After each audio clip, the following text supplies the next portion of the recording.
Going a little bit off brand today because today I turned 52 and today I actually have 5 lessons, life lessons for you from 52 years in the Andre the Giant t-shirt. So look, there's a lot of content out there. I don't purport to know everything, but I will tell you that over the last 52 years, I've definitely learned a lot.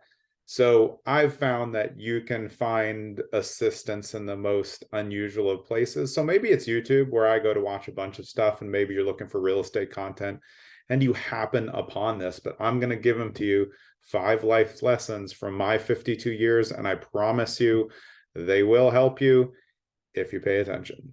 So let's do it. Number one came straight from my dad. Don't rush life. I talk about it all the time. It's actually the name of my life coaching company. Um, I don't know. My dad used to always tell that to me in the car. I'd always be kind of like spazzing out as a kid, like everything was urgent. I have to do this. I have to do this. I need this. I need that. Or even as driving, he would always say it like, it's no big deal if you miss a turn, just go up and turn around. Like, what are you in such a rush for? And I think as I got older, that really started to resonate more with me. Um, because what am I rushing through? Like, I don't want to get to the end of my life. So why am I always in such a rush? Shouldn't I be slowing down? Shouldn't we all be trying to pump the brakes a little bit on how fast we go? I know that work makes us cycle in a certain way. You work certain hours, but if you really think about it, don't rush life is a principle that you can carry with you. Just means more appreciating the moment. I definitely didn't get it when I was younger, but after all the mindfulness training and exercises that I've done, I really started to appreciate it. Watching the grass grow is a thing. Aimless walks are a thing. It's just not, it's really about not rushing yourself through life, because why are you trying to get to the end so fast? Think about it. Number two, probably don't want to hear this, but you should probably shut up. Just to be honest, most of us should shut up more. We talk too much. We don't listen very well. We talk about ourselves. We're focused on ourselves, blah, blah, blah, blah, blah. When people ask us a question, we feel like we have to give them the answers when sometimes they just really are giving us a statement that they want to be heard. We talk way too much. I mean, I'm not a big fan of generally talking, but everybody talks too much. Small talk's terrible for somebody like me. I'm an INTJ. But like, if you really think about it and you look at the conversations that you're having, you're probably talking too much in them. So what I would tell you as a life lesson is, even if you think you don't, pay attention to what you're saying. And are you having a 50-50 conversation? Are you just talking a lot, or are you asking questions and listening? So shutting up isn't really more about like telling you to stop talking, although you should. It's more about listening, because the more that you shut up, the better listener you will become. And the better listener you will become means you'll make better relationships, because people have good relationships with people who listen. And you can have great relationships and friendships when you have dual listening and not one person talking on the time all the time. So just do yourself a favor, do me a favor, you know, just shut up a little more. It's a lot, it's a lot. Take the quiet. Number three, know yourself. That's a tough one. It's tough. I think it took me a long time to really get a good grip on myself, and I think I'm kind of always learning as we go. I have a lot of idiosyncrasies and nuances that maybe aren't perfect, or I used to think were something else, but now I'm starting to understand them a little more, understanding myself. And I think if you're not on a journey to know yourself, you're going to put yourself in trouble spots emotionally, mental health wise, because you have to understand what your limitations are.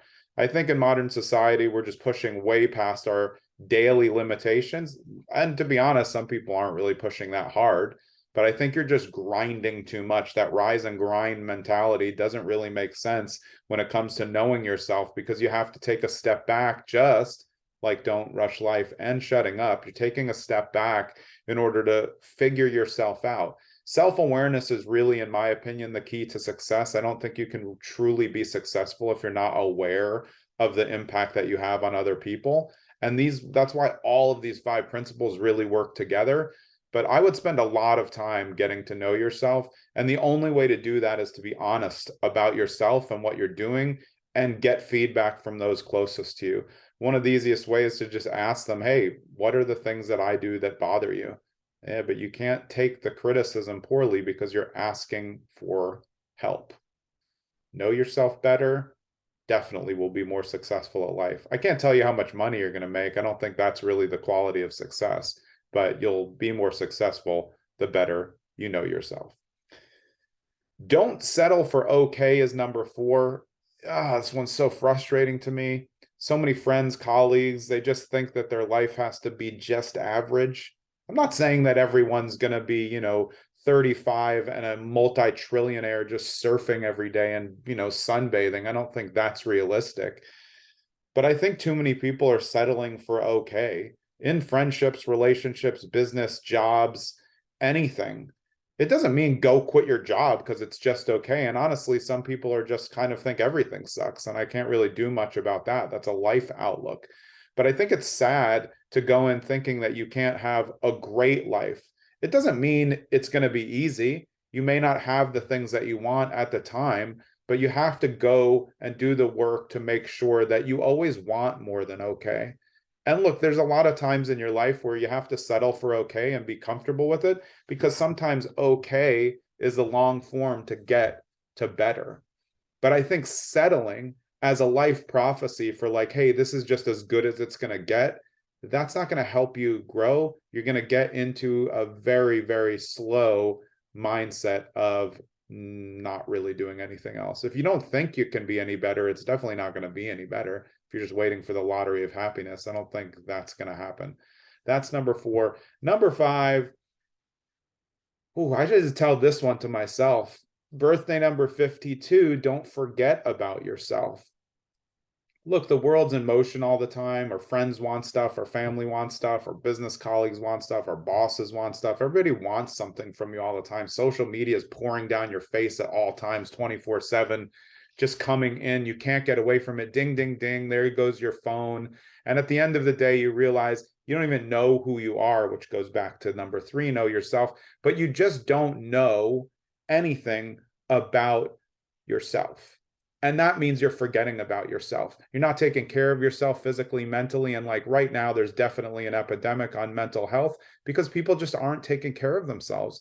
And none of us were trained in schools or anything early about mental health to know and figure out when we're overdone. We're overcooked. It's too much work, too much social media, too much pressure, too much anxiety. So I think when you look at it, you can't forget about yourself. I'm a great example of this. I've put myself on the back seat for a lot of my life. I definitely do things for myself. I'm not saying that I don't, but I get in these rigid patterns where I don't focus on myself and I become second or third in line. And when it comes to my kids, I'm fine with that. But there's other times where I really need to just, see what I need. Like right now, I probably need a vacation. I'm going to try to take one, but I'm so like working and focused that I can't. But if I really want to take care of myself and not forget about myself, I'm going to need to take a vacation to just make sure I can power down a little. You can do it. Let's go over them one more time. And look, if you think this is all BS, I mean, sure, go find some other content on YouTube. It's not a problem. I think I'm making this video for myself, but I think it can probably help a lot of people out there. Number 1, don't rush life. Number 2, shut up. Number 3, know yourself. Number 4, don't settle for okay. Number 5, don't forget about yourself. 5 life lessons from 52 years. My name is Jonathan Green. I run a big real estate team called Streamline Properties on Market, brokered by eXp Realty. I've been investing in real estate for more than 30 years. I have 2 podcasts right now. One is called Zen and the Art of Real Estate Investing. We're over 35 episodes and 30,000 downloads there. I have a new one launching with my partner on that, Mallory Pazder. It is called The Art of Agency, a launchpad for realtors. But I'm also a certified life coach, and not a little backwoods one. It was a 36-week class. I take it seriously, and I believe in the principles that I learned. I use it to coach myself most of the time, but I do help other clients with the same. So if you're looking for some tips, these 5, I hope help you or just help one person today. Have a great day.